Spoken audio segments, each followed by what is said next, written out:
স্বামী সুবোধানন্দ মহারাজের স্মৃতিকথা। শ্রী শ্রী ঠাকুরের পা অত্যন্ত নরম হওয়ায় তিনি খালি পায়ে চলতে পারতেন না, তাই তুলোর প্যাড জুতোর মধ্যে দিয়ে তাতে পা রাখতেন। পরনে কাপড় থাকতো না, কিন্তু পায়ে চটি দিয়ে চলতেন। শ্রী শ্রী ঠাকুরের ভক্ত কেদার চাটুর্যে ঠাকুরকে ভগবান মানতেন।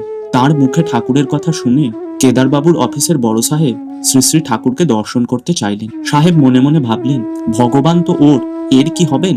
ভগবান হলে সকলেরই ভগবান।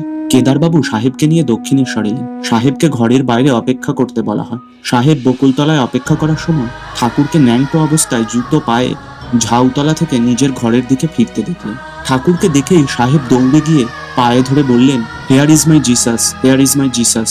ইনিই আমার যিশু, ইনিই আমার যিশু। ঠাকুর তার মাথায় হাত দিয়ে আশীর্বাদ করলে সাহেব সব বুঝে নিলেন।